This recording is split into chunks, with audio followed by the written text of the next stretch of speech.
power of music. Oh yeah. Music and food, eh? Yeah. Music, food, making love. Making love if you're lucky. Talk about that shit to me. If you're lucky enough. Chloe is coming to visit me tomorrow, apparently. Oh, yes. Yeah. That's the thing, like in life, we can celebrate it and enjoy the goodness out of it all. Yeah, like music, food. So what would the vibe have been like in some of these older times when you said they were celebrating every 2 weeks or something like that? Yeah.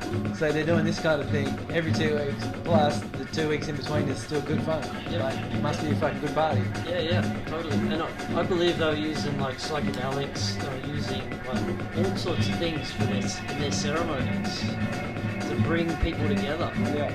And that was the aim. So the modern day, what year was this one done? 2022. Yeah, 22. So the people that are out there now, that are everyday people, that love doing this, you know, and they're doing it on the weekends, or they're saving up all year to go to a festival. Yeah. So are these And they're living in this fucking world Every day. of let's just celebrate once a year. Yep. Why not fucking change who they looking up to? Yep. Think about fucking cool leaders that you can do that fucking all year round. It's gonna be fucking awesome. That's right. Yeah. Like if you look at the Balinese, they still have all these festivals all the time, ceremonies, and it's all about bringing the community together. You know, like they're all celebrating. Yeah. And I think that was how it was. Mm. Yeah. But there were good celebrations where the aim was to bring the people together. Yeah. Like to love each other. Mm. Yeah, like so. Because what I now understand from having the community here is that like when everyone's in this high vibe state, everything works so much better. Mm-hmm. So it's in the best interest of to design your city or whatever. Have you in a happy state? Brother man, please tune this guitar. Oh, we're just having a conversation. I know you are, but you can do it. You're such a genius. You could talk and tune it. Robin Hood just came in. Yeah, that was Mr. Monkey. That was as close as you'll get to seeing him. He almost put himself on camera there. Fuck. Robin, Merry Man. Yeah. But yeah. So it's in the best interest of the civilization to be happy. So in your research, in your research, so you talk about like when we were having a conversation before about Zoroastrian times, for example. Yeah. What did you know was going on? Did you do any research into that same time period, the rest of the world? Like, was that making a ripple? Was it going out? So I think Zoroastrianism is a part of the Babylonian sort of and the Persian empires, which were really successful for like hundreds of years. And I think Zoroastrianism itself, the religion, is based around building communities, like keeping the populace. He was meant to be one of the enlightened ones, wasn't he? He was a prophet. In his time, a Muhammad or a Buddha or a Jesus. But he was like 3,000 years before Jesus. Yeah. You know, like he's one of the first prophets. So, but it was all about keeping the society functioning, I believe. And that's why they like as simple as like good thoughts, good words, good deeds. Yeah. Like that if everyone in the society did that, then it'd run pretty well. You know. Well, this is why I hated religion, though. Yeah. It's like if you be good and you follow all of God's rules, then as a reward you get to go to heaven. Yeah. The thing is, but but the thing is, I don't believe in God. You do go to heaven. I don't believe in God. On earth. I don't believe in fucking heaven. And I do good things just because it's the right fucking thing to do. Sure. And I don't want a reward. I don't want to go to heaven. Where did you get that understanding of it's the right thing to do? It's always been in you? It's my Jiminy Cricket, bro. It's always been in you, yeah. You know Jiminy Cricket? Yeah. Yeah. It's your conscience. So some people call that God. Sitting on your... No. I call it just an innate sense of right and wrong. Yeah. Exactly. Yeah, we've all got Yeah, it. everyone's got a different way of viewing it. Yeah, but we've all got it. We all know it. I think it's just an innate, natural state. We know what's right and wrong. But you want to have a society that lives that right. And Well, once everyone starts living that, then it all works. The thing is, we all got such a different version of what's wrong and right now. Everyone's got a unique take on it. Well, but we... now is this whole mass human experiment it's gonna still be able to be balanced and coexist with all these different... Is there going to be a space for this belief system? Is there going to be a space for this belief system? Is there going to be a space for you because you got your own belief system? Yeah. And I have an idea on that. Is that you just allow everyone to do what the hell they want to do. Right? Everyone can practice their own religions, their own culture. Like as long as no one's hurting each other, then like that you just allow everything. And that's how like Genghis Khan. That's how he went in. He said, "You continue ruling." He said, just like, I'm pretty sure it was that. Just like there was a harmony in his kingdom. He's like, well, you can have the harmony as well. And I believe they kept the same rulers. Yeah, so they just felt organised some agreement. Like everyone was included. They I guess agreed to it because they felt like he had a higher power of some kind. Yeah, that's right. And you think about if there's a harmony that comes to civilization, then everyone wants to be in on that. Yeah, they want to be fed from a good stream of consciousness, I guess. Yeah. I think that's how it works. Is that, and then it flows down, and there's safety in that big group, and then you imagine you could travel all through there. Like there's no borders, and then you can go and see all the different cultures. Yeah. Yeah. And I guess it probably acts like a network that just expands out. Yeah. If there is this idea of a hive mind, yeah, then I guess it would still translate over to once we trust that hive mind is a different voice that we've always thought it to be. But it all has to work on people being in that good state. Yeah. It doesn't work when you start getting people stealing and doing all these things. Yeah.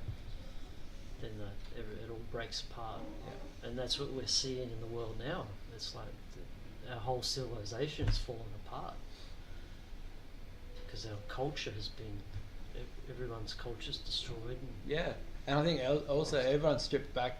A lot of people are stripping back to what's the true authority, especially after the last few years. People have been making decisions on their behalf that they didn't necessarily agree with. And so people are taking back their own authority as well. And then in a way this is creating this kind of a destruction of an old structure system. But we've got nothing to fall on. Like you look at the Aboriginals, like they've lost they've lost their culture. It's been destroyed, and so they can't just grab it back. And it's the same. I feel like the same for me with learning how to live in a community. We've lost all that, and so it's hard to get it back.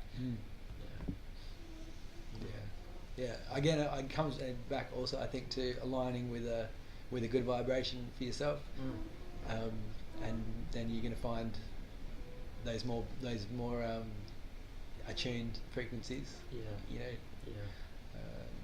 Similar to what we were talking about with the conflict situation before. It's like if you can put yourself into a different vibration again, then those experiences are going to be 100%. Yeah.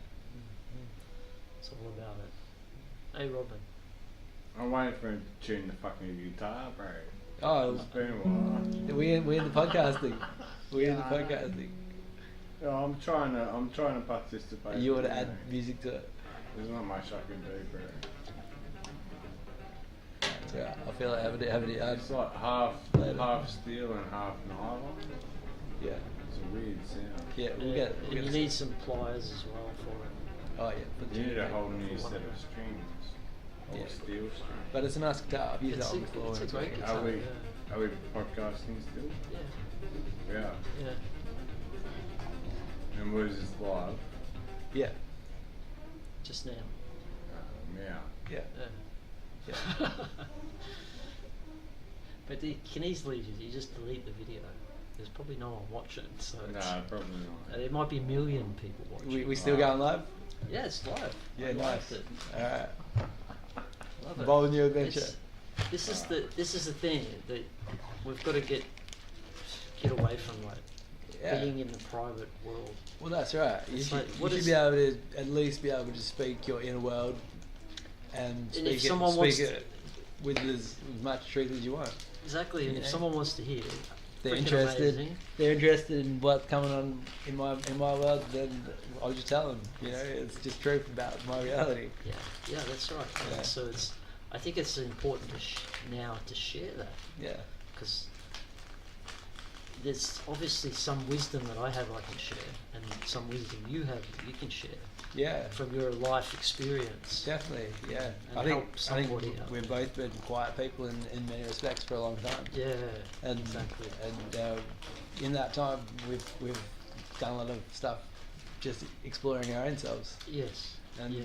then they're things that we can talk about, and we can make conversations, and you know, people can learn things that you go through when you got a lot of time to yourself. That's it. You know, and Yeah. some people don't get that luxury. No, that's right. We can share that with you. We can share that with you. Yeah, so- 100%. Help, because it's sort of like a journey. You're not really sure where you're going. Yeah. So, if you can help people, guide them in the right direction. Yeah. If you're time poor, if you're busy, you got Yeah.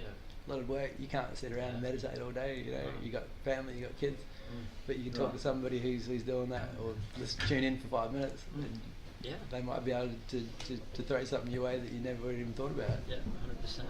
Yeah, and you'd be surprised. I gotta go drive a truck. Oh no, you going now? Yeah, I'm going now. Not having a snooze? All right. Are you going to go have a snooze? Yeah, because I gotta drive a truck. Oh, okay. I Mr. thought you were driving it now. Mr. Monkey's out, ladies See and you, man. gentlemen. Catch you later. Shit. What Now. Roll the doors down. Oh, he's going out the cat door. Meow. Thank you. Wow, that's hilarious. Yeah, it was time for him to go to bed. Ah, Nice. he's been working nights. He's tired. So we could. No, it doesn't really matter, but we could bring that camera around. This is good. This works. Oh, nice. Fun. I was looking up. I have to have a cigarette. Yeah. So have we got anybody on the chat? Can they join in? Oh, I can have a look.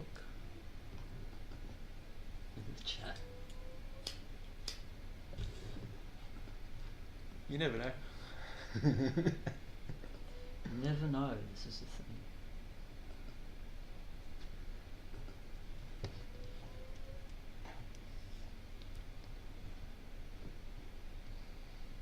So yeah, I'm fascinated with the history of these civilizations that lasted for so long. Yeah.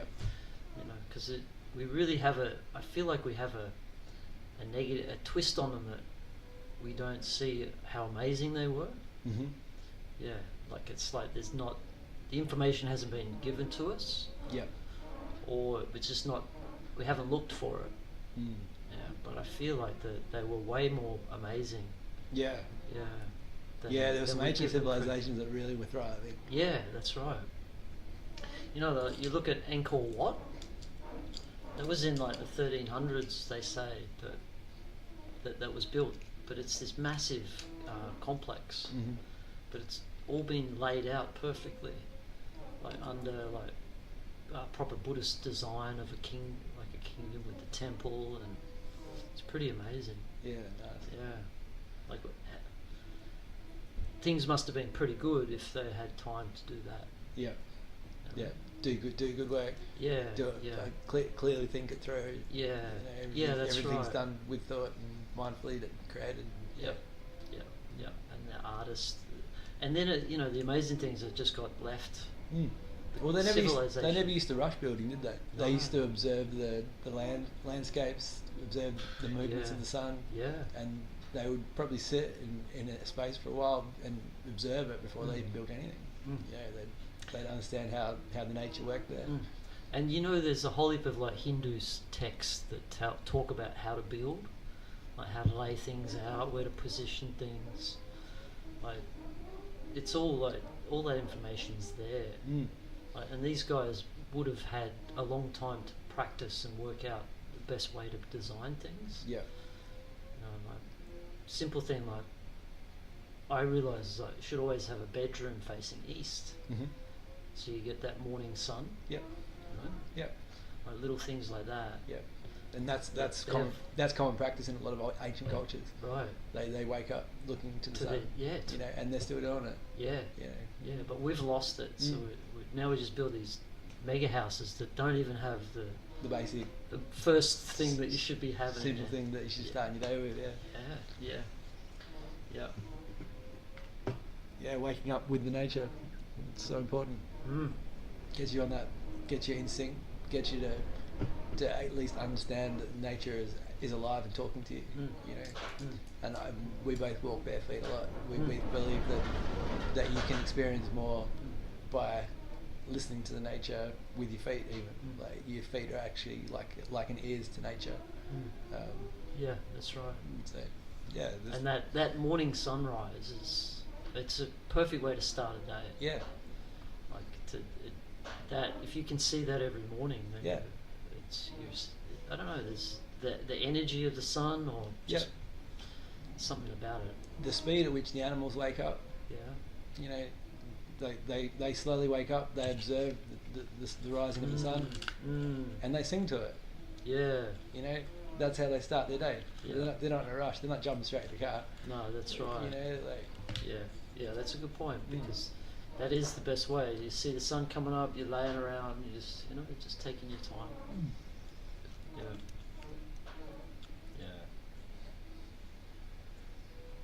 yeah, and you feel like then from those kind of days you're going at the same pace of nature if you can remember it. Mm.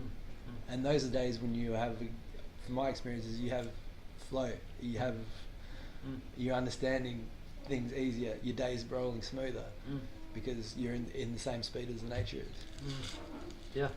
Yeah, that's a good way to put it. Definitely, and that's maybe that morning sunrise like just resets you back into that. Yeah. And then because I was finding like just being at the sunset every night as well. Yeah. That reset me as well. Mm-hmm. Just set me in, as you say, back into the same vibration as nature. Yeah. Yeah. And then living in the nature, away from the artificial lights. Yeah. You know, your body gets used to when's daytime, when's nighttime. You sleep better.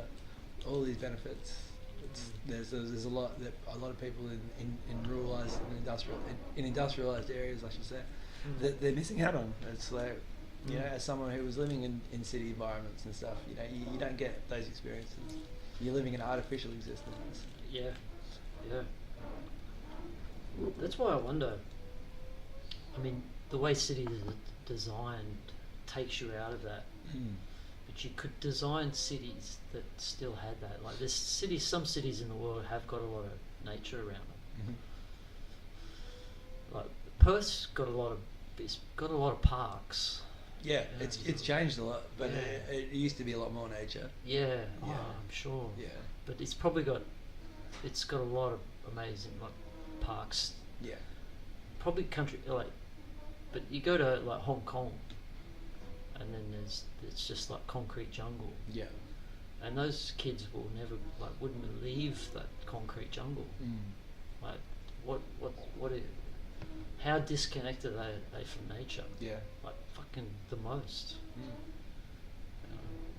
like I was talking about it, like coming from the city, like people who've lived in the city are afraid of nature. Yeah, there's generations of city people now. But they're afraid to come in the bush. Yeah. And I remember when I first moved down here, 10 years ago, and I was staying in a house in the bush, and I had my family with me, and I was a little scared. I agree with you. I remember everything was like a bit wilder than what you remember from when you were growing up and stuff. And right. Like, But it was like I hadn't got comfortable with nature. Yes.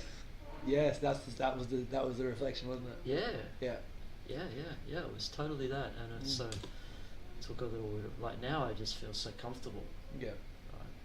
But because you're more a part of nature. Yeah, I've just had the time to sink in, but it took time. Yeah.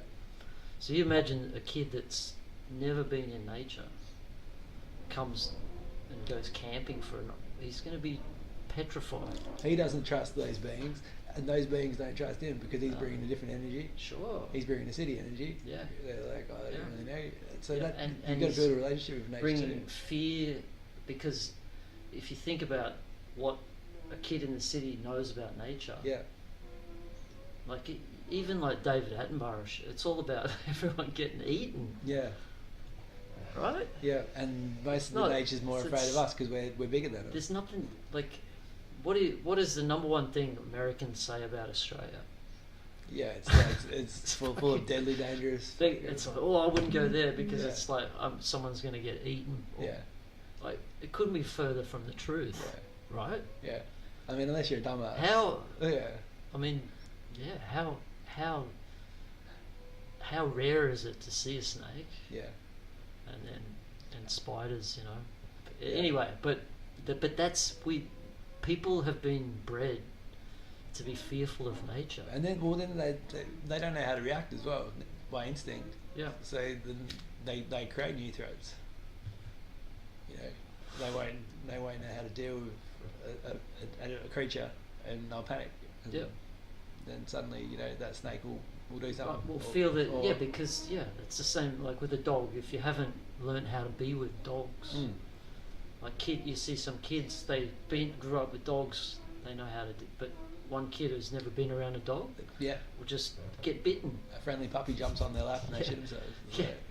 But they'll get, they don't know, they don't understand them, and it's the same with nature, definitely, cats, everything.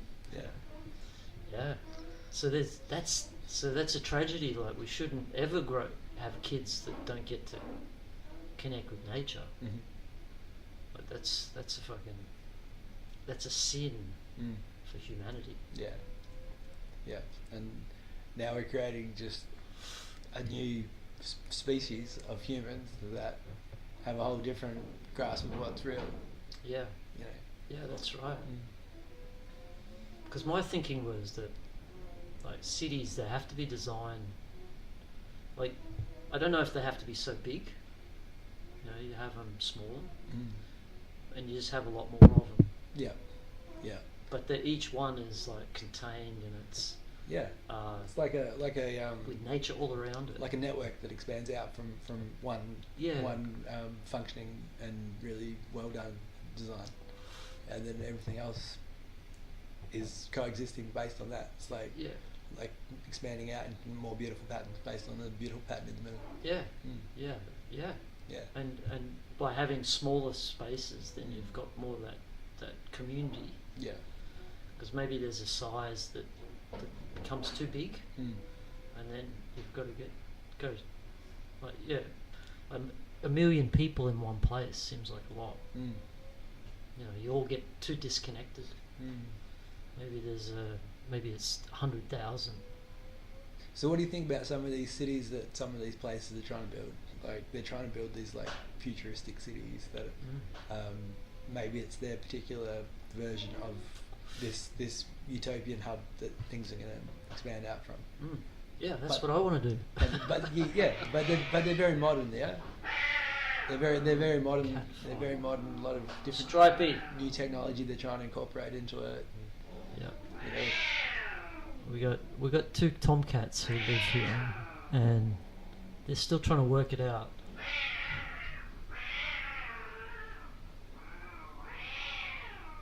Why they're not backing down.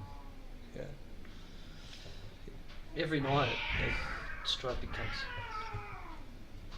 Yeah. If we can not worry about the cats, maybe. No, I think they'll sort themselves out. Yeah. Yeah. So like, we're talking about like the idea of these futuristic cities. I was thinking of places like in the some of the Arab countries and that, for example, they're building these like cities out of nothing. You know. Yeah, they have the line. It's called. And there's Stripey. Stripey just come to look for some food. I should give him some. Yeah, the line. It's like 100 kilometers and like a couple of 100 meters wide. Yeah, and they'll have a transport system through the centre where you can go along the line. But yeah. For me, what I'm starting to understand about society design, like it's about the shape as well. Like the old towns in Europe used to be like they're all circular and they have a town square, and it just that keeps everyone together. There's central space. People have cafes and you know that's where if you want to go and hang out, you go to the centre of the square. Yeah, they might you know hang somebody. Oh yeah, who knows? Whatever. Stuff's going down. Used to happen back in those days in the town square. Yeah. And so like, that's the natural system. Like you look at bees, they've got their hive system. Like we have a system, a shape that works for us in our societies, and to me, it's a circle where the line is the complete opposite of the circle. Like it. And you see that in suburbs, lines everywhere. Yeah. And it means that you don't get to really know your neighbours, other than just in a close vicinity. Where I think with circles you can somehow that... You have to interact as you're moving in and out of the community. That's right, yeah. So you have to you get to know more of each other. And that's it. Build a stronger community, I guess. Yep. And then when you put fences there, that it makes it even... Like, because you think about like the village in Indonesia, they've got no fences. They've just got all their huts all around. Yeah. So then everyone can move in amongst. Yeah. There's no. And they'd expand outwards as the population would grow. Yeah. You got that central hub. It just keeps sort of building bigger and bigger, and that's what I think. If you've designed natural flow of this system is that, say you have a village and it's a good village, people will come. Right? If it's a happy village, I'm going to rock up. I've heard good things about that place. I'm going there, and that's how commerce happens. Because the other thing that you get out of that kind of model, which you don't get now, is you've got only a certain kind of small space central, and so there's people that are already existing inside that inner space, and the inner space only becomes really available, say it's your father's spot or whatever, but if you're the second son, you know, this is where we're missing the opportunities for these kind of people in the world, who then would decide, okay, this village is never going to be my village, I'm going to go out, I'm going to create my own hub of this village outwards, and then that's when the next one will come. Yeah, that's right. Yeah, so you get little villages all over. Yeah. And then there's that free travel between all these villages that are all unique and with their own culture and their own customs. And people haven't left for any animosity or anything. It's just like, okay, my next part of my journey is to take what I've learned here and recreate it with my own unique take, but in harmony with what they've got over there. And that's why I think if you have the right model, the right society design, where it is about good and kinship, you know, brotherhood, sisterhood. Yeah. And then it can grow.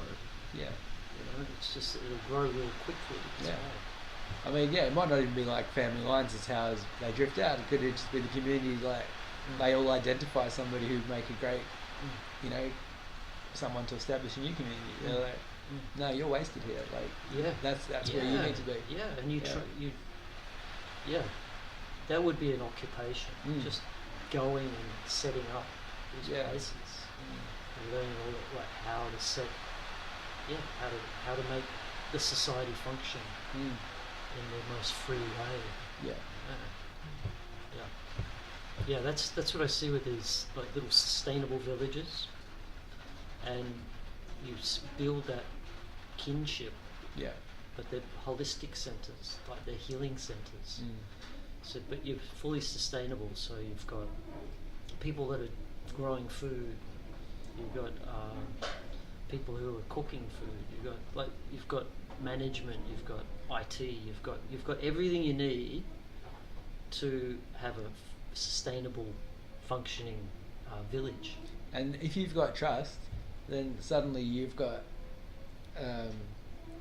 education available for any new members, like young kids coming through. Yep. You know, you have a school. You have trust. You have education. You have trust in the whole process, and you're like, go for a wander through the village, and you want to go learn about this from over here or this from over so it here. becomes a space where people can come and visit. Yeah, people can learn. They evolve into who they're meant to be naturally. You know, without restriction, they can go and learn from any area. And become the person that they're meant to be. Yeah, 100%. Yeah, it's like this open space. Yeah. But that village does everything. Yeah. And that does allow anyone to be able to, I want to go and learn how to grow veggies. So I'm going to go and spend time there. Yeah. And so there's this freedom of movement. And there's people who know experts in all these fields. So what was the fall of some of these civilizations that were running really well? What was the fall of them? How did they lose their way? That's a great question. It's like, what happened? Yeah, and I think it's usually the leaders go bad. So what do they like?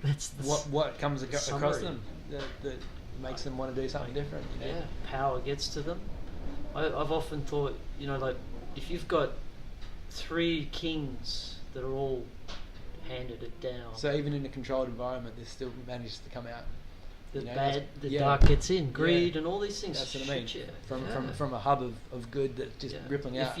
If you don't put highest priority in keeping that good. Yeah. Like that's the good, meaning keeping your people, like spiritual consciousness, like keeping them wise, educated. Yeah. Like keeping them always rising higher. If you're not doing that, then that dark energy will get in, greed and lack, all these things. Yeah, so there's that. So then I can see what you mean by power. Then it's like, people have got to a level where then they don't want to share what they've attained, and possibly they want to hoard it maybe, or they haven't chosen to take what they've got and distribute it to the community. They've kept it for their own personal interests, and that derailed it. But that's interesting because that would have had to be introduced. That idea. I just think the nature of the world is there's dark people. Yeah, it could have just been the dark timing energy. There's darkness trying to always pull the light down. So good civilizations will get attacked. Yeah. In a way to try and corrupt them. And it might even just be in our innate nature that we can fall from grace. Like everyone can fall from grace. People can be bribed. People can be like fucked with. They can be, like you hear about all these politicians that they can't do anything because they're blackmailed. Shit like that. Yeah. They're puppets because they've been blackmailed. Yeah, and so this sort of energy, this sort of shit. It's this. I guess it's this.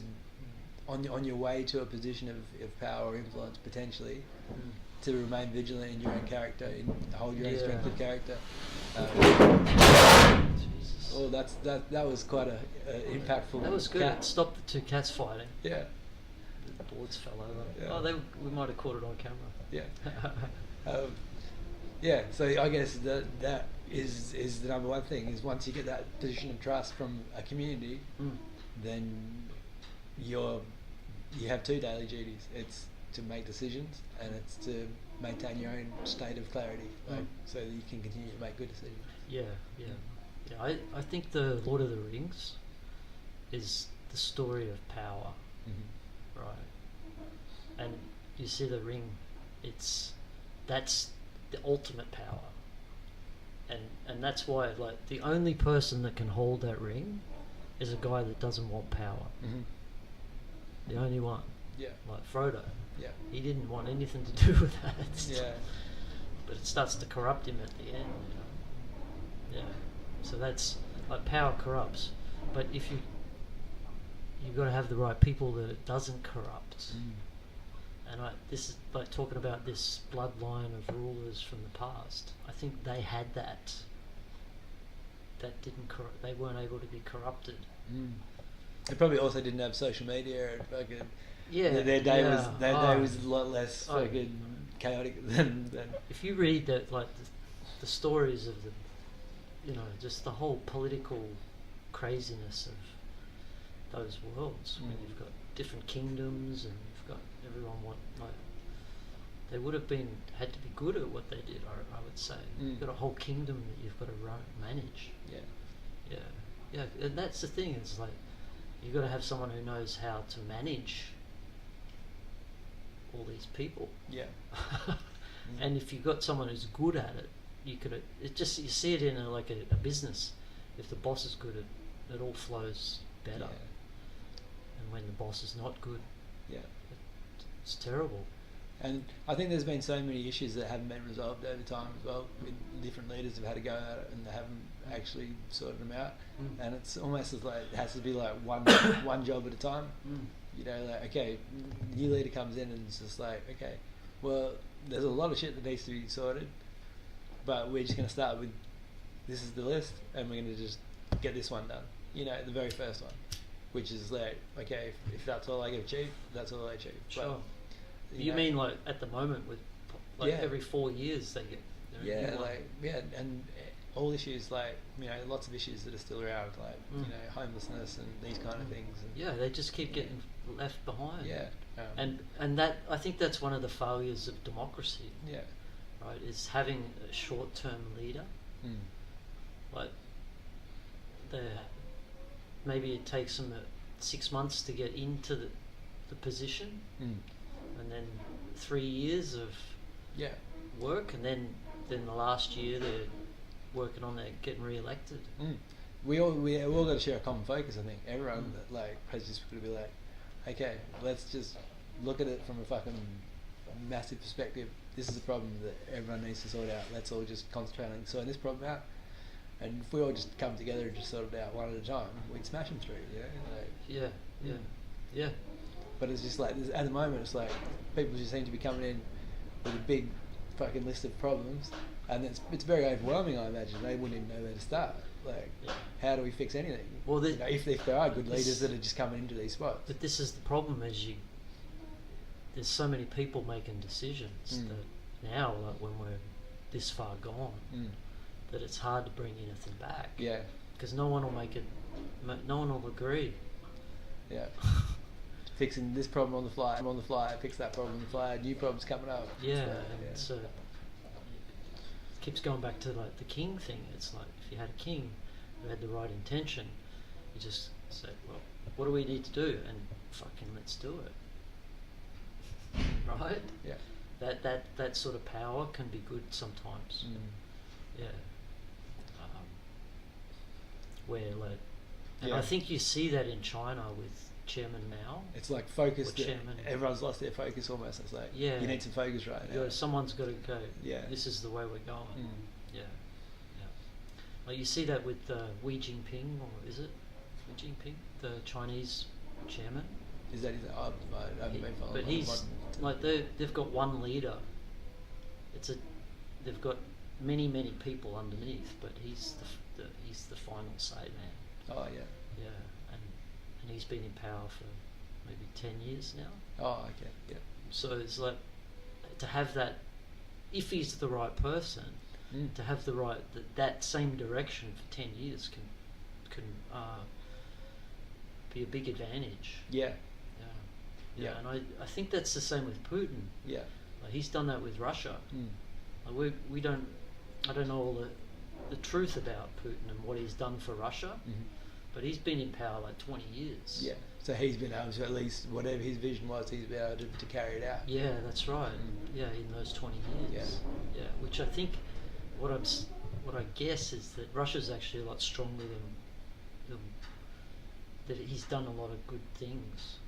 Because they've had that momentum, probably. Yeah, that's right.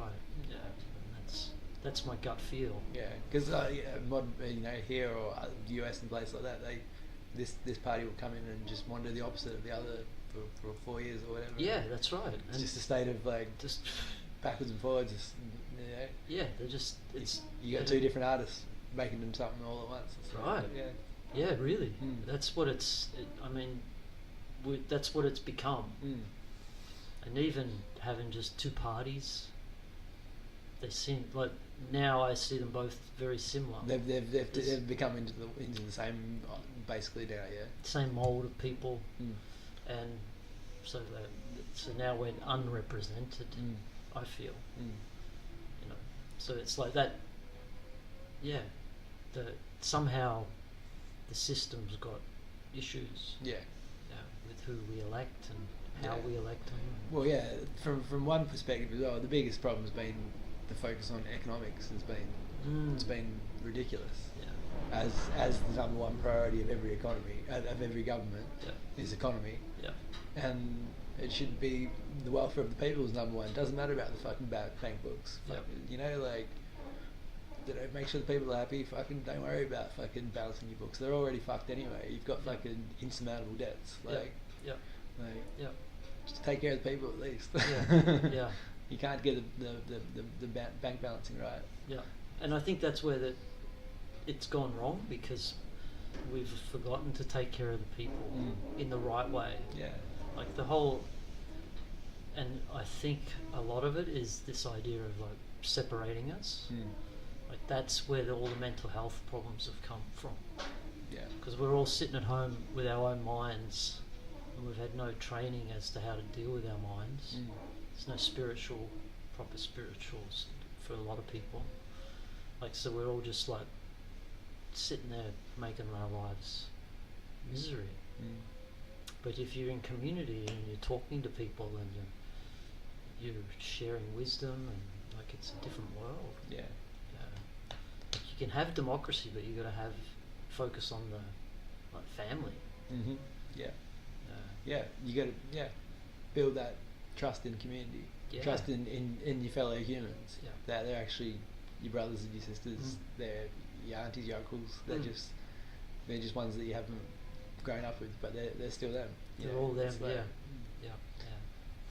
Yeah. That's what that should always have been the priority in the Constitution. Is the people. Yeah. Like that. Like we don't make decisions unless it's for the benefit of the people. I guess. Yeah. The hardest thing has been, I guess, it's been so. Family. There's people, especially this country, people from every different part of the world have come here, and they all have their own different ways of doing things. Yes. They're all peaceful people, but it just creates a different kind of experience, I guess. And that's good though. Yeah. I think different culture. You look at like Melbourne and the culture, the fusion that's happened there. It's pretty amazing. Yeah. Like Australian fusion foods and but that I think everyone's innate place is like to do good. Yeah. Like the majority is like to do good.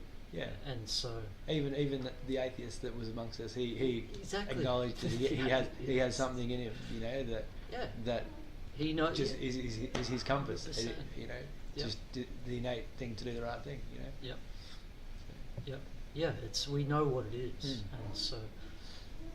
But I think when people say, if I get something stolen from me, then I'm going to be on guard, and I'm going to think everyone's a thief, and it goes downhill quickly. Yeah.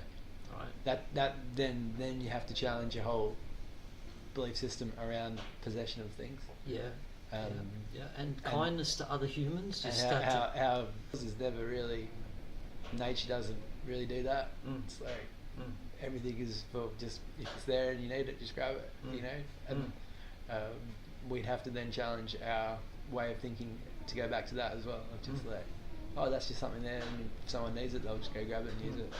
And you know. Yeah, that's right. Like there is shared, in a way, it's shared property. Yeah. Yes, because that's one thing I've learned is you really don't need much. Yeah. You need your home, right? But everything else can be shared. Yeah, like everything, and then that brings lots of advantages because there's lots of cool stuff around there. Yeah. You know, so it's like, yeah, that to me seems like a pretty good model. Yeah. But you still have your own stuff. You have your own private stuff. Yeah. You know, like. Well, yeah, you know, everyone's got something which is... And it's respected. Yeah, that's it. And if you've given something a meaning of importance, and you've taken that from a good spot, you know, like something's told you that's important, you need to use that, then you're gonna hang around with it for as long as you need it. Yeah, that's right. Yeah, I like that. I often think about ways that you could, you know, like the Mongols and how they had their yurts. So and then they packed them up and then they're off. You know, like, it'd be interesting to see how ownership was in those tribes. And like, how was it managed? Like, did you own your own horses? And I imagine, each family would have had their own to then be able to mobilely set up, recreate that village, wherever. Yeah, So that's right. The central person in there, and you're probably going to be a horse farmer, so you'll have have a few horses. But I'd love to know how those tribal systems worked, because you could have a group of gypsies cruising around with yurts and horses and carts, right? And just pull up, move for summer and winter. That would be cool. Yeah, you hear stories about particularly some of the places in the northern hemisphere where the weather would change and you'd have to really get yourself sorted for food in those kind of times and they would all go and it would be a big thing and the village chief or the leader or whatever, he would guide them on the journey to where that mammoth or whatever it was that they were going to hunt down. And they would be camping and setting up as they go. Small village here. Oh, we're going to be here for a week. Let's stay here and we'll gather some herbs from this spot or whatever. Totally, just moving around. Yeah. It would be a pretty cool, amazing life. Yeah. And I'm sure they'd camp by a river at certain times a year. And when the salmon were there. Yeah, they know the spots to go. It'd be, I guess, his information to carry and remember how to get them to that spot again next winter or get over to that place where the salmon are at that time of the year. Yeah, it would have been a good decision maker. You have to be a good decision maker. Would have been a pretty amazing life, I would imagine. Like I heard stories that there was a lot of intertribal warfare. Like I don't know, maybe there wasn't. Maybe it was actually pretty peace and harmony.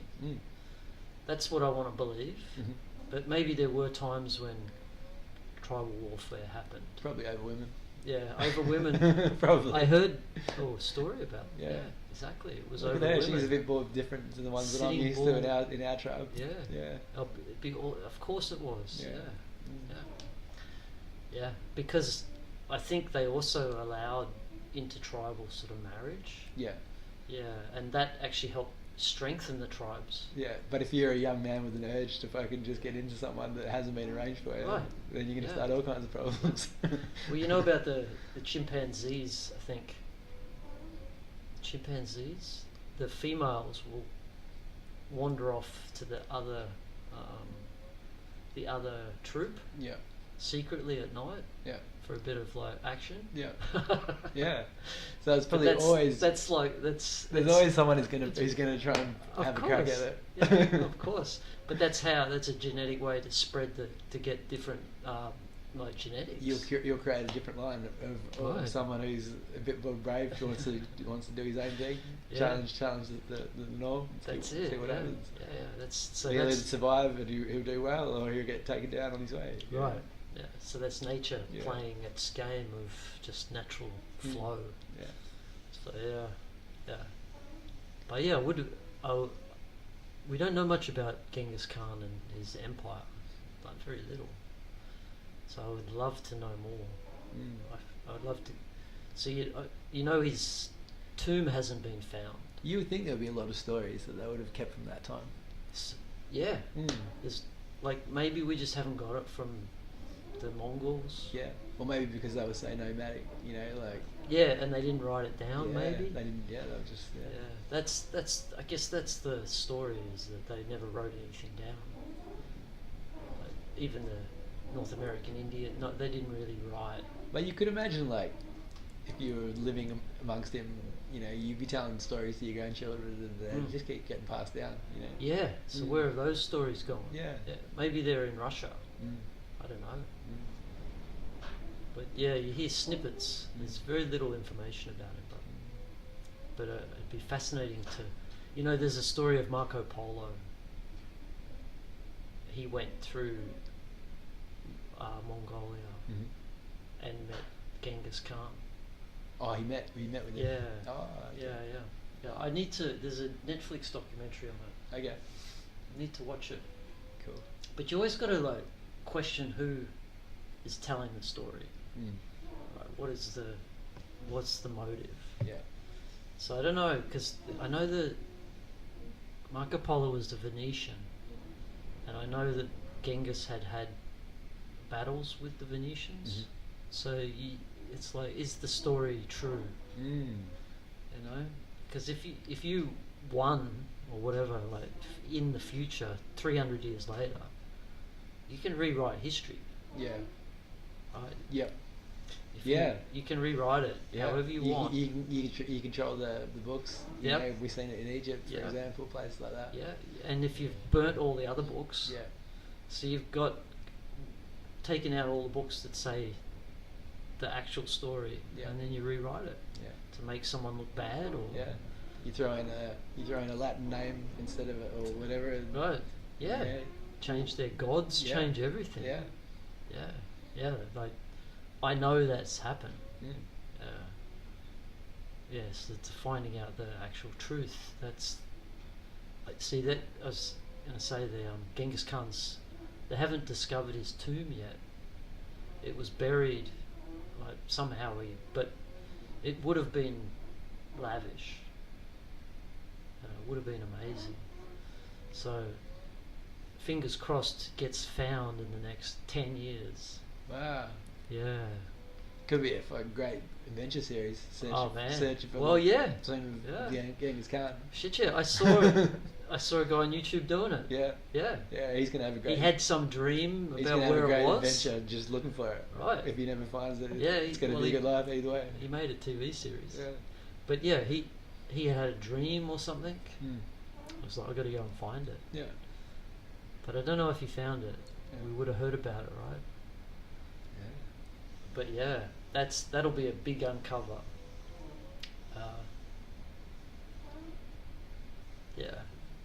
I have this feeling that there's a lot of stuff that hasn't been uncovered. Well, some of those places are like, they're pretty hard to live in, aren't they? Some of those places where they would have trekked around through. In Syria, yeah, like Syria. Yeah.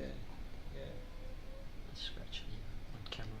Yeah, so I imagine some of them might be completely inhospitable, and some of those areas where they might have gone through, and he might have ended up at. You never know. Who's that? Genghis Khan, where he ended up. Yeah. Yeah, I don't know where any, like. He might have found just a fucking epic quiet spot where he's just like. Where they buried him. Just went off on his own. Yeah. Maybe. Yeah. Maybe. He might have just fucking found this awesome quiet spot. I think the thing is accounts of that they did bury him. Yeah, I don't in even know Big how he Bang died. How Theory. did he die? I don't think they know too. He was on a war party or something. He was somewhere. Yeah. Don't know. Okay. Yeah. So there's a lot of mystery about his death. I don't think they know how. Mm. So yeah, hopefully that comes out. As Yeah. well. Again, it's like, how do these seemingly unstoppable forces get stopped at some point? Right. Yeah. That's what you can learn from studying history. Yeah. It's like there's all these lessons on Yeah. what not to do and what to do. And, Yeah. yeah. What I think, if you look at the thing.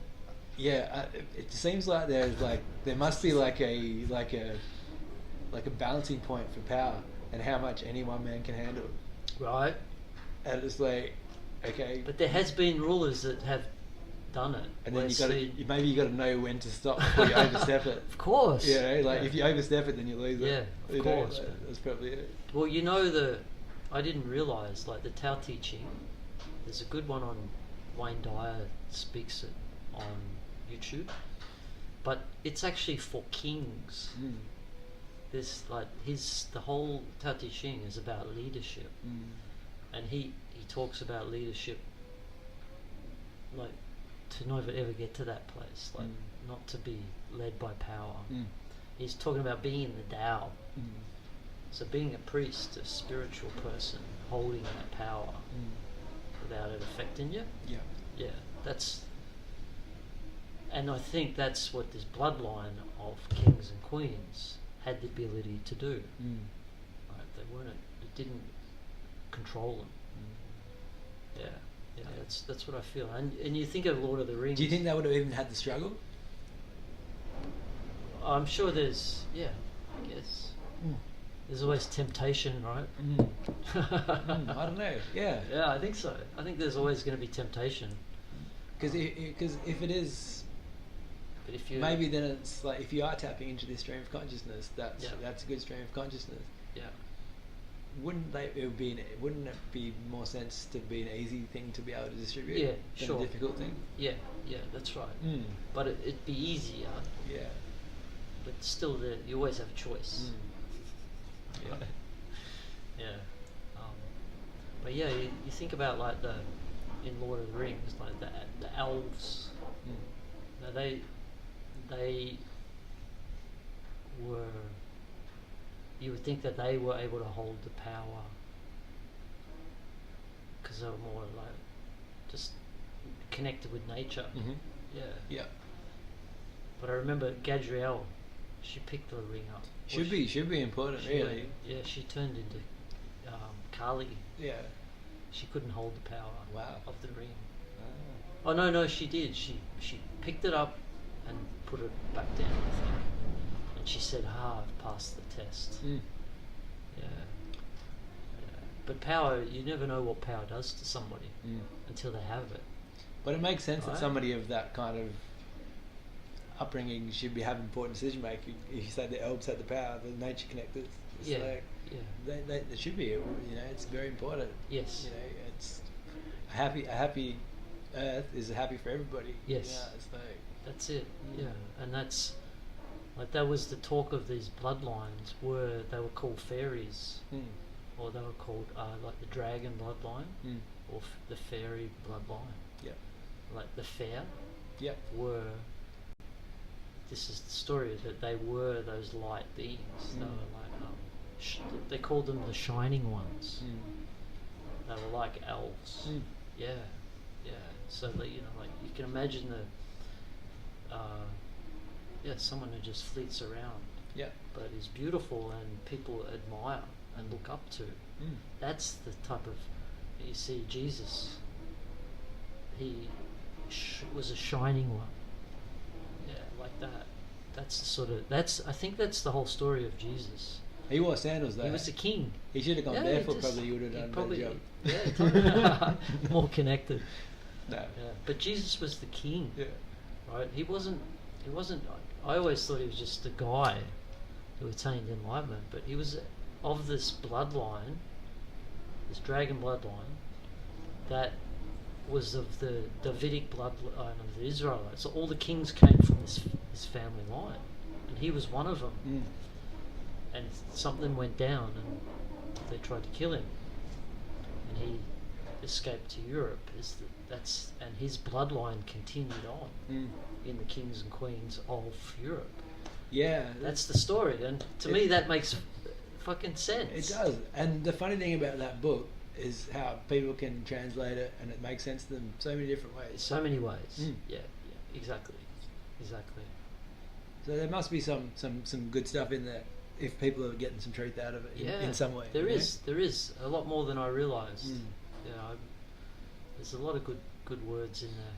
But suppose that, like, I read somewhere that the Bible, Jesus' sayings have always been the king's sayings. That's that do good attitude. Like, it has to come from the highest, the king, and he has to follow those behaviours. He has to lead by example. Yes. So that's the thing about fucking like Prince Charles, and like Whoever else that's he right had in front. an affair outside of marriage. Now he's married, and his wife, like, so it's a complete mess. Like, he's not holding the values that the true king would. Yeah. You know, like, you want to have a king that has a family that people look up to, like shining. Yeah, that's just like in the fairy tales. Like, that's who you want in your seat of power. It's a super, to come to that realization. Like, I don't think I ever would have said that 3 months ago. You know, never even thought that kings were a thing. It's all like, all this information's come to me just recently. Yeah, and now I'm like, wow, okay, it all starts to, all these pieces of the puzzle start to pop in.